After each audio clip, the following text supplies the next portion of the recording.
नमस्कार दोस्तों, मेरा नाम अविनाश साठे है और ये घटना उस वक्त की है जब पूरे देश में, पूरी दुनिया में लॉकडाउन लगा पड़ा था। ये मेरी एक आप बीती है। लॉकडाउन के दौरान मेरे साथ घटी एक सच्ची घटना। लॉकडाउन के दौरान पूरी दुनिया भर में सख्त निर्बंध लादे गए थे और ये घटना जिस जगह की है वो जगह कोकन में है। लेकिन मैं आपको उस जगह का नाम नहीं बता पाऊंगा क्योंकि मैं पुलिस में हूँ और शायद ऐसा करना रूल्स के खिलाफ होगा। तो मैं आपको बस वो घटना सुनाता हूँ। उस रात मेरी ड्यूटी पुलिस स्टेशन में लगी थी। फिर बीच रात में मैं अपने साथी सहयोगी राजेश्वर के साथ आसपास के इलाकों में गश्त लगाने चला गया। हम दोनों भी उस रात बाइक पर से जा रहे थे। उन दिनों बस वो इलाका ही नहीं, पूरी दुनिया शांत थी। ऐसा लग रहा था मानो हम आज की आधुनिक तकनीक के साथ हजारों साल पीछे चले गए हो। हमारे पुलिस स्टेशन के दायरे में पास का ही एक समुद्र का किनारा भी था, जहाँ पर किनारे को लगकर थोड़ा पेड़ों से भरा हुआ एक इलाका था। ज़्यादा घना तो नहीं था और वहीं थोड़ी दूर कुछ लोगों की बस्ती थी। हम वहाँ पर ये देखने चले जाते थे कि कहीं वहाँ के लोग उस समुद्र के किनारे पर टहल तो नहीं रहे। तो हम हमेशा की तरह वहाँ के घने रास्तों से होते हुए किनारे तक पहुँच गए। गाड़ी को रास्ते पर खड़ा कर हम चलकर ही किनारे से होकर आगे चले गए। लॉकडाउन के कारण आसपास सब कुछ बहुत शांत और आरामदायक था। हम दोनों भी दूर किनारे पर खड़े होकर उस समुद्र को निहार रहे थे, वहाँ की शांति का और वहाँ की बहती ठंडी हवा का आनंद ले रहे थे कि तभी राजेश्वर को सामने से कुछ दिखाई दिया और वो अपनी जगह पर ही रुक गया। उसने अपने हाथों को पकड़कर मुझे भी रोका। राजेश्वर तब सामने किसी चीज़ की तरफ गौर से देख रहा था। फिर उसने अपनी पास की दूरबीन से समुद्र की ओर देखा। मैंने पूछा, क्या हुआ? कोई समुद्र में चला गया है क्या? उसने कुछ देर देखते हुए कहा, आगे पानी के पास मुझे कुछ हलचल दिखाई दी, कुछ बहुत बड़ा जानवर या ऐसा ही कुछ, या फिर शायद हमें कोई देखकर छुपने की कोशिश कर रहा है। उसके हाथ से दूरबीन लेकर मैं भी सामने देखने लगा। वहाँ कुछ तो था जो किसी बड़े से पत्थर जैसा या कोई बड़ा सा समुद्री जानवर। और तब मैंने राजेश्वर से कहा, चल थोड़ा आगे जाकर देखते हैं। मैंने झट से अपने पास की टॉर्च ऑन की और हम वहाँ की गीली रेत से होते हुए आगे पानी तक चले गए। वहाँ पानी के बाहर एक भरी हुई बोरी पड़ी हुई थी और बहुत बड़ी, जैसे किसी बड़ी सी चीज़ को दबा दबा कर उसमें भरा गया हो। राजेश्वर ने उस बोरे का बड़ा आकार देखते हुए कहा, क्या हो सकता है इसमें?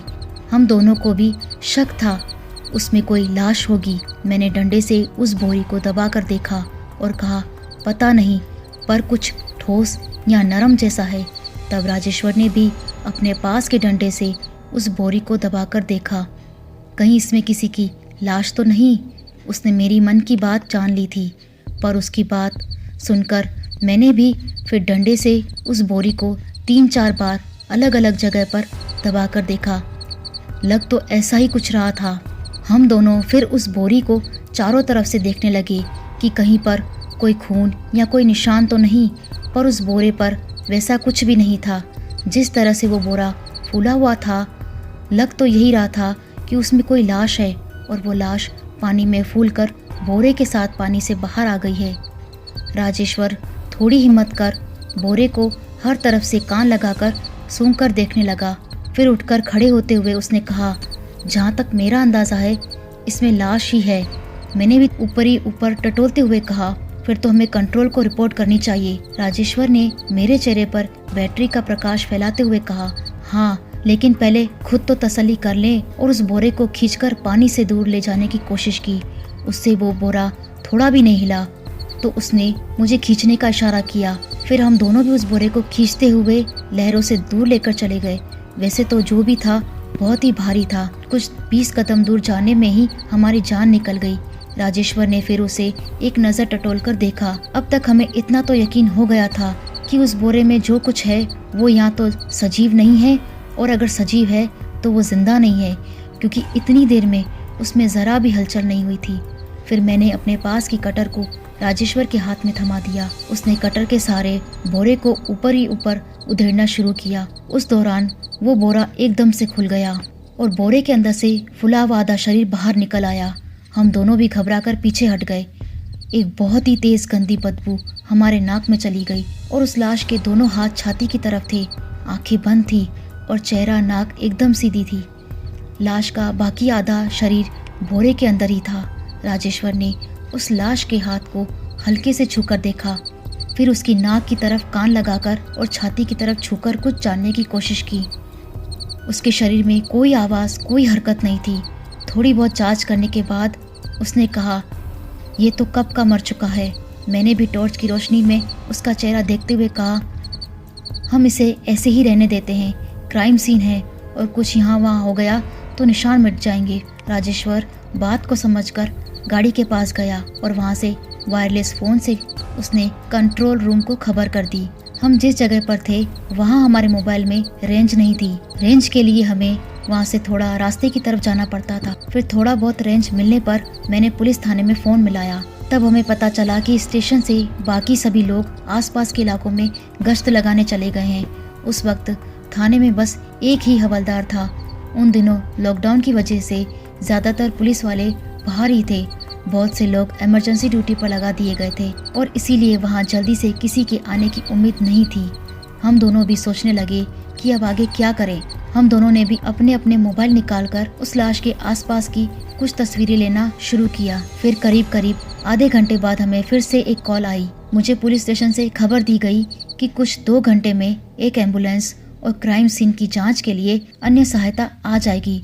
उस खबर से हमें थोड़ी राहत महसूस हुई, इसलिए सब कुछ छोड़कर राजेश्वर और मैं वहां आ गए। वहीं पर निगरानी करने बैठ गए। उस वक्त रात के 1 बज रहे थे, मतलब हमें सुबह के 4 या 5 बजे तक वहीं रुकना था। हमें बस उनके आने का इंतज़ार करना था। काफ़ी देर बैठे रहने के बाद हम दोनों को भी नींद आने लगी थी। राजेश्वर बार बार आंखों को मसल रहा था, तो मैंने उससे कहा कि अगर तुझे नींद आ रही है तू थोड़ा दूर सूखी रेत में जाकर सो जा, मैं बाद में तुझे जगा दूंगा। मेरे इतना कहते ही उसने अपने जेब से पेपर निकाला और मुझसे थोड़ी दूर रेत में बिछाते हुए उस पर लेट गया। और अब मैं अकेला ही वहाँ उस शांत जगह पर जाग रहा था। मेरे सामने वो बोरा और उसमें से आधी बाहर निकली लाश पड़ी हुई थी। आसपास झिंगुरों की हल्की हल्की आवाज़ें आ रही थी। वैसे वो जंगल इलाका तो नहीं था, लेकिन वो जगह इतनी सुनसान थी कि वहाँ के सन्नाटे से कोई भी डर जाए। काफ़ी देर बाद बैठे रहने के बाद आंखों को अंधेरे की आदत पड़ चुकी थी और इसलिए आसपास के अंधेरे में कुछ नज़र आने लगा था। टॉर्च चालू रहने के कारण उसकी रोशनी भी कम हो गई थी। आसपास में चांद भी कहीं नज़र नहीं आ रहा था। वहाँ बैठे बैठे कुछ आधे घंटे तक निगरानी करने के बाद मेरी भी आंखें झपकनी शुरू हो गई। उस वक्त मैंने देखा कि दूर समुंदर में पानी में कुछ चमक रहा है। मैंने बैठे बैठे ही वहाँ से दूर अंधेरे में देखने की कोशिश की कि तभी उस लाश में किसी तरह की हरकत हुई। मैं थोड़ा चौकन्ना होकर संभल कर बैठ गया। मैंने टॉर्च की कम रोशनी उस तरफ मारते हुए गौर से देखने की कोशिश की। उस लाश की गर्दन हिल रही थी। वो देख मेरे होश उड़ गए।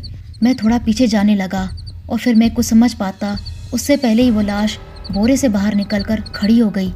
वो देख मैं काफ़ी घबरा गया और मैं घबरा कर अपने साथी को आवाज़ देने लगा, राजेश्वर, राजेश्वर। वो लाश कुछ पल के लिए ऐसे ही खड़ी थी और फिर अपनी जगह से वो आगे जाते हुए लहरों से होकर पानी के अंदर जाने लगी। वो सब देखकर मैं बहुत शौक हो गया था। डर के मारे मैं वहाँ से रेत को उठाकर अपने साथी को फेंक कर मारने लगा। तब राजेश्वर हड़बड़ाकर उठ गया और मेरे पास आ गया। मेरे कंधे को पकड़ते हुए उसने मुझसे पूछा, क्या हुआ, तू चिल्ला क्यों रहा है? मैंने उसे समुंदर में जाती उस लाश की तरफ इशारा किया।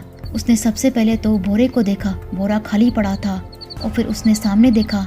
सामने वो लाश समुद्र की लहरों के बीच से पानी के अंदर जा रही थी। उसने वहाँ से दौड़ते हुए उस लाश को आवाज़ देते हुए उसे रोकने की कोशिश की, लेकिन उस लाश को हमारी आवाज़ से कोई फर्क नहीं पड़ रहा था। हम दोनों दौड़कर वहाँ तक जाते, तब तक वो लाश चलते हुए पानी के काफ़ी अंदर चली गई थी।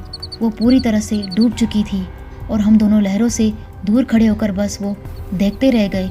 कुछ 1 मिनट में वहाँ से सब कुछ गायब हो गया। अभी कुछ देर पहले जो लाश हमारे सामने पड़ी थी, वो लाश हमारी आंखों के सामने चलते हुए समुद्र के पानी में अंदर चली गई थी। हम वो सब देख ही रहे थे कि तभी पीछे से 2 गाड़ियाँ हमारी तरफ आ गई। उसमें एक एम्बुलेंस थी और दूसरी गाड़ी में हमारे साथ वाले पुलिस के लोग आ रहे थे। उनके वहाँ आने पर राजेश्वर और मैंने वहाँ जो भी देखा था वो उन्हें सब बताया, पर वहाँ पर कुछ न पाकर वो सब हमें चढ़ाने लगे। हमने उन्हें कहा कि वो लाश एक बोरे में थी, लेकिन सच तो ये था कि वहाँ से वो बोरा भी गायब हो चुका था। फिर हमें याद आया कि हमने उस लाश की कुछ तस्वीरें ली थी, लेकिन सबसे ज़्यादा चौंकाने वाली बात तो ये थी कि हमारे मोबाइल में लाश की एक भी तस्वीर नहीं थी। सारी तस्वीरें बस उस रेत ही रेत की थी। उस वक्त हम दोनों का बहुत मजाक उड़ाया गया। वैसे उस बात पर कोई जांच नहीं हुई, क्योंकि जांच के लिए वहाँ कुछ भी नहीं था और न ही अगले कुछ दिनों में किसी की गुम हो जाने की कोई कंप्लेंट थी, तो इसलिए उस चीज़ को ढूंढना भी बेकार था। तब कुछ दिनों बाद हमारे एक साथी ने मुझे बताया कि जिस रात हम वहाँ गश्त लगा रहे थे वो अमावस की रात थी, और अमावस की रात ऐसा कोई बुरा अनुभव होना कोई अजीब बात नहीं है। हमारे पास कोई सबूत नहीं था, कोई चीज़ नहीं थी कि जिससे हम साबित कर सके कि हमने एक जिंदा लाश को देखा था, और वो लाश हमारे आंखों के सामने चलती हुई पानी में गायब हो गई थी। तो दोस्तों, आज के लिए बस इतना ही। वीडियो अच्छी लगी हो तो प्लीज़ वीडियो को लाइक करें, कमेंट करें और शेयर करें, और हाँ, सब्सक्राइब करना ना भूलें। अगर आपके साथ भी कोई रियल हॉरर इंसिडेंट हुआ है जिसे आप मेरे चैनल पर शेयर करना चाहते हैं, तो आप अपनी स्टोरी टाइप करके मुझे ईमेल से सेंड कर सकते हैं।